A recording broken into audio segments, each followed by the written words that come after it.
Iran के खिलाफ सैन्य अभियान समेटने को मजबूर हुए ट्रंप। ईरान के तेल निर्यात पर लगे प्रतिबंध को हटाने के लिए लिया गया निर्णय। अमेरिकी वित्त विभाग ने शुक्रवार देर रात एक बड़ी घोषणा की है और इधर ईरान के लगातार हमलों से कतर में एलएनजी क्षमता गड़बड़ाई हुई है। 3 साल के उच्चतम स्तर पर कीमत पहुंच गई है।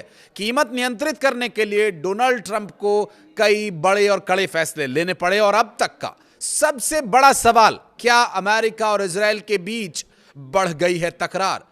ट्रंप ने नेटो देशों को क्यों फटकारा?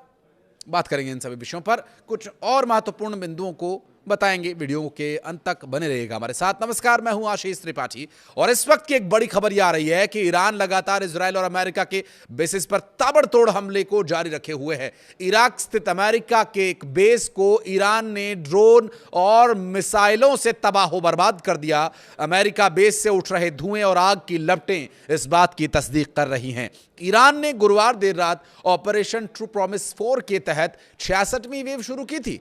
प्रेस टीवी के मुताबिक इस हमले में सुपर 5 हैवी और मल्टी वॉरहेड मिसाइलें ईरान की तरफ से दागी गई, तो वहीं दूसरी तरफ खाड़ी देशों में ईद दहशत के साए में मनाई जा रही है।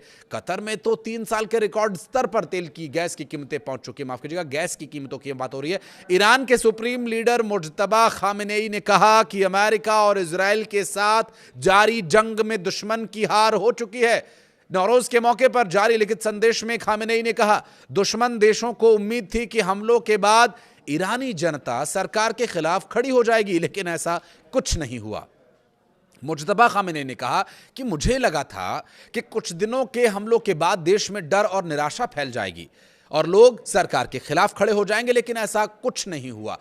मैं बहुत गलत आकलन कर रहा था। खामेनेई के मुताबिक इसके उलट देश में अलग अलग विचारधाराओं और मतभेदों के बावजूद एकजुटता देखने को मिल रही है। उन्होंने कहा कि इसी एकता की वजह से दुश्मन अपने मकसद में कामयाब नहीं हो पाया और उसके खेमे में दरार पड़ गई है। ये दरार ईरान और अमेरिका के इजरायल और अमेरिका के बीच पड़ रही दरार की ओर इशारा उन्होंने किया है। वो क्या विषय है वो भी आगे आप समझ पाएंगे। दरअसल अमेरिकी प्रेसिडेंट डोनाल्ड ट्रंप ने ईरान युद्ध में साथ न देने पर नेटो सहयोगी देशों पर नाराजगी जताई और इतना बिफर गए हैं कि उन्होंने क्या क्या कह डाला और क्या कुछ नहीं कह डाला, आपको बताते हैं। नेटो देशों को उन्होंने कायर कहा है, नेटो देशों को कागजी शेर कहा है।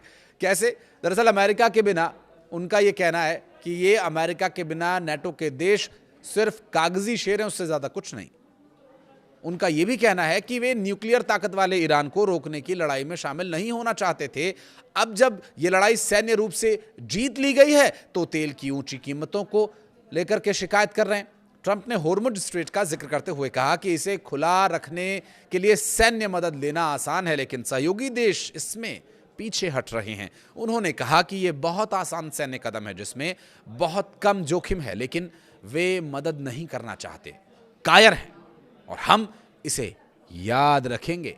लेकिन डोनाल्ड ट्रंप के युद्ध समेटने के दावे उनकी कार्यप्रणाली से मेल नहीं खा रहे हैं।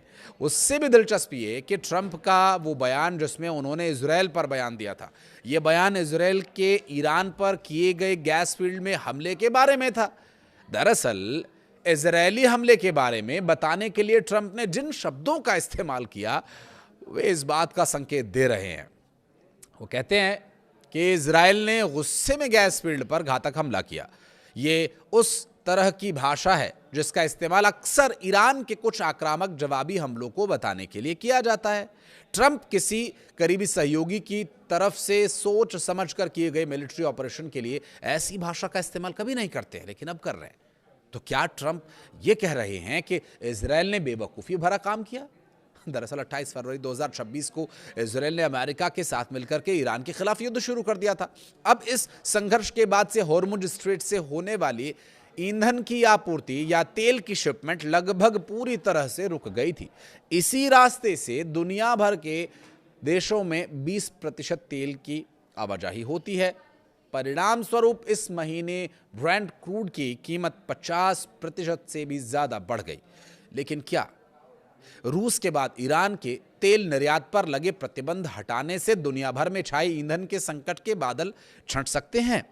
कहना अभी थोड़ा जल्दबाजी होगा, क्योंकि एक तरफ अमेरिका युद्ध समेटने की बात कर रहा है। उनका यह कहना है कि ईरान की मिसाइलें लगभग खत्म हो गई हैं, ड्रोन्स अब उन्हें मिलना बंद हो गए हैं, और रूस का भी उन्होंने जिक्र किया था, वो एक अलग विषय, उस पर हम अलग से वीडियो बनाएंगे। लेकिन अभी जिस तरह की परिस्थितियों में इस वक्त ईरान है, उससे जाहिर है कि ईरान के पास खोने के लिए बहुत कुछ है नहीं, लेकिन ईरान अब बढ़ चढ़ कर हमले करने में डटा हुआ है, जुटा हुआ है। चाहे वो गैस हो, तेल हो, आयात या निर्यात, जो भी मार्ग तो एक ही है, जो इस वक्त 20% से ज़्यादा ईंधन की आपूर्ति के लिए जिम्मेदार है। और यहाँ पर नाटो देशों के खिलाफ जो बयान देखने को मिला डोनाल्ड ट्रंप का, उसके पीछे का कारण ये बताया जा रहा है कि हॉर्मुज़ स्ट्रेट खुलवाने के लिए, ईरान के ऊपर दबाव बनाने के लिए अंतर्राष्ट्रीय स्तर पर डोनाल्ड ट्रंप नाटो के देशों से बात कर रहे थे। अब नाटो देशों ने मना कर दिया कि नहीं भैया, हम इस युद्ध में पड़ने वाले नहीं हैं।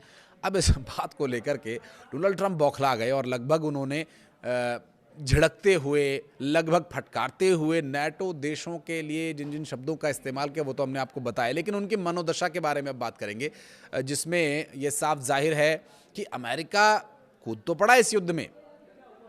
अब उसे ये शायद महसूस होने लगा है कि इजराइल के चक्कर में गलत पंगा ले लिया, क्योंकि युद्ध में बड़ा खर्चा होता है, और दूसरी तरफ वो रुपयों की जुगत में लगा हुआ है। कोई कितना भी पैसे वाला क्यों ना हो, लेकिन खर्चा जब मोटा होने लगता है तो एक पॉइंट पर जाकर के तो वो सोचने लगता है कि ठीक है, अब थोड़ा सा नियंत्रण में आना चाहिए। लेकिन वो नियंत्रण से बाहर जा चुका है अमेरिका, और डोनाल्ड ट्रंप इस वक्त थोड़ा बौखलाए, थोड़ा झल्लाए हुए हैं। उन्हें ये उम्मीद थी कि नाटो अगर आएगा अंदर तो हमें थोड़ा सा विराम मिलेगा, फिर नाटो बात करेगा, तेल आपूर्ति, गैस आपूर्ति शुरू हो जाएगी।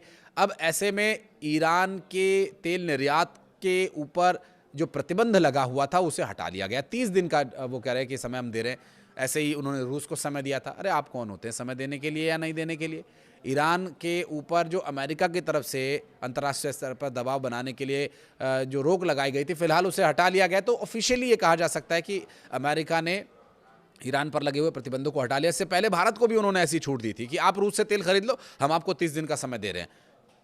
लेकिन भारत उसी से तेल लेगा, उसी से गैस खरीदेगा, जिससे उसे फायदा होगा और जिससे भारत के देश के लोगों का हित होगा। अमेरिका से इस पर परमिशन लेने की आवश्यकता नहीं है भारत को, और शायद ईरान को भी। लेकिन वर्तमान परिस्थितियों में ईरान सबसे बड़ा चौधरी बना हुआ है, लेकिन ये चौधराहट कितने दिन तक बनी रहेगी, अब इसके ऊपर आशंकाओं के बादल मंडराते, घिरते, गरजते, चमकते, बरसते भी नजर आने लगे हैं। बहरहाल कुछ वीडियो के बारे में अगर आप कहना चाहें तो कमेंट सेक्शन में आप ज़रूर बताइएगा, और इस पूरी परिस्थिति को लेकर लगातार नज़र हमारी बनी रहेगी, और इस तरह की खबरों से जुड़ी हुई वीडियोस भी हम आगे आपके लिए लेकर आते रहेंगे। वीडियो में यहाँ तक बने रहने के लिए आपका बहुत बहुत धन्यवाद।